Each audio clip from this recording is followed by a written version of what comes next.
Slope failure, when a slope collapses due to self-retainability of the Earth.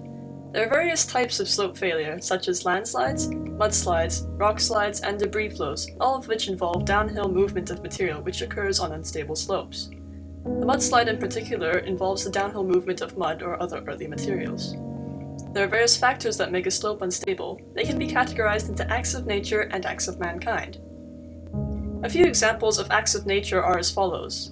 Steepness of the slope, as it goes without saying that the steeper the slopes, the more unstable it will be. Water and drainage, as water being heavier than air saturates the earth, increasing its mass.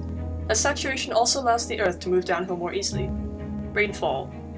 Seismic activity, which may trigger or dislodge the soil, allowing the slope to fail. Vegetation, or lack thereof, keeping the slope stable with the roots. Soil management and composition. Loose soil and or sand will shift easily, whereas soil with plenty of clay is more prone to water saturation, meaning that it can become heavier and thus less stable. Erosion, causing the landscape to wear gradually. A few examples of acts of mankind are as follows. Direct infiltration, improper excavation, additional weight such as inadequate or improper construction of housing. Houses built on a slope will exert a downward pressure on the slope, once again reducing its stability, blocking drainage channels resulting in an overflow of surface water, and so on. Slope failure can occur at any time, with hardly any warning. However, heavy rainfall does increase the chances of one occurring. This would mean the chances of a slope failure are higher during a country's monsoon season if there is one. An example of heavy rainfall influencing a landslide is Hong Kong's 1972 Po Shan Road landslide, in which the landslide knocked down a 12-story building. On the 22nd of March 2014, a devastating mudslide occurred east of Oslo, Washington. It was the second deadliest landslide in recorded US history ever occurred, resulting in 41 deaths with 2 people still missing. It occurred at the southeastern edge of Whitman Bench, 240 meters above the valley floor in an area known as Slope Hill due to its history of slope failure. For the past 80 years, landslides have been occurring here every decade or so. The slope consisted of gravel and sand deposited during the most recent glaciation. Nearly 50 structures were destroyed, along with the 41 deaths, 4 being severely injured and 2 missing peoples. The disaster was caused by recent heavy rain and the groundwater saturation from over the past month. However, it is questioned as to what mitigative methods were used, as this land is well known for its history and landslides. According to Ken Armstrong, investigative reporter for the Seattle Times, it gave way in 1949, in 51, in 67, in 88, and in 2006.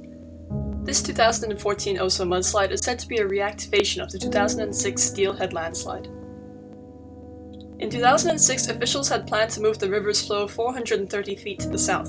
This was based off a report written by Seattle engineering firm William D. Shannon and Associates, which said one possibility to control the slides would be to divert the flow of the river which the mountain was sliding into. In the same report, Shannon suggested building berms, flat, raised strips of land, and to also reinforce the unstable toe of the slope that was allowing it to fail. Crews worked on installing a crib wall made of boom logs during the summer of 2006. These were anchored with 9,000-pound concrete blocks every 50 feet and were supposed to prevent sediment washing into the river. However, homes were still built in the range of the slope, and apparently, according to Pat Stevenson, environmental manager of the Stillaguamish tribe, county officials who approved development seemed more focused on whether the homes were in flood areas than on the risk of a landslide. This could possibly be one of the reasons that allowed people to remain occupying the area affected by Slope Hill. As with most natural disasters, there is always post-event work to be done. For the Oslo mudslide, the media has documented the event very well despite the ongoing search for the remaining 2 missing people. The documentation can be analyzed by scientists to help understand the motion and mechanics behind the mudslide. This can help improve the prediction of the risk in the same or other locations. Aside from understanding the physics, the tragic stories of the Oslo locals are taken and transformed into official case studies and hard data, allowing scientists to further analyze and reflect on the disaster. All this information is then passed on to engineers who will be working with this area in the future so they have a better understanding of how to mitigate against slope failure. I was on my way to pick up my kids from their mom's house for the weekend, and basically I saw a truck and a boat driving towards Darrington too, and I was 3 cars behind of this truck and a boat, and then I just saw the darkness covering the road, like something unusual. The economic development of a country plays a crucial part in its mitigation and response to hazards. As shown on the graph, In a more economically developed country, EMDC, when a hazard occurs, the quality of life, economic activity, and social stability decreases suddenly. But gradually, the damages are repaired, and improvements for mitigation and preventive measures are made. By the end of the year, the quality of life, economic activity, and social stability will be normalized, or possibly even better than the normal conditions before the hazard occurred. On the other hand, economically less developed countries, ELDCs, find it harder to normalize their quality of life, social stability, and economic activity after a hazard occurs. Even after repairs are made, no further improvements are made, and the society's conditions may be worse than what it was like before the hazard occurred. The reason for this is because EMDCs have more resources and support to normalize their situation, whereas an ELDC starts and ends with less resources, making it harder for them to get back on their feet. A quick 10-second landslide has disastrous impacts on the society. The deaths, injuries, houses, structures that were destroyed, and the roads that were blocked caused by the devastating mudslide in Oso have significantly impacted the community. There may be a decline in economic development in the country because of costs of replacement, repair, and maintenance. Properties devalued as a result of the landslide may lead to a loss of tax revenues.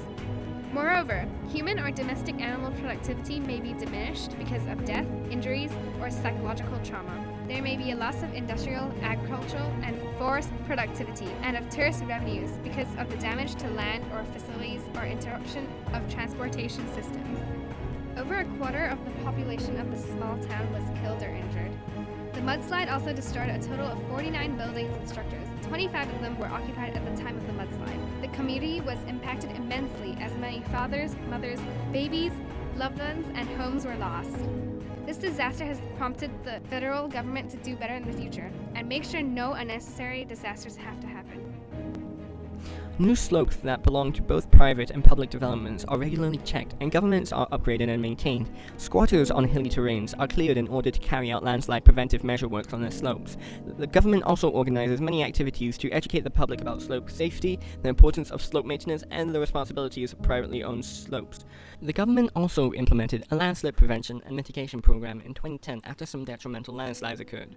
The main aim of this program is to reduce the landslide risks in Hong Kong by upgrading all man-made slopes and carrying out mitigation works on some natural hills-like catchments with known hazards that are relatively near buildings or transport corridors, because extensive slope stabilization works on natural hillsides are carried out because of the high cost and damage to the environment. Some examples of the mitigation measures include the boulder fence in mid-levels, the debris barrier in Lung King, and the steel flexible barrier in Tung Wan. Hong Kong has used several other methods to mitigate the effects of landslides.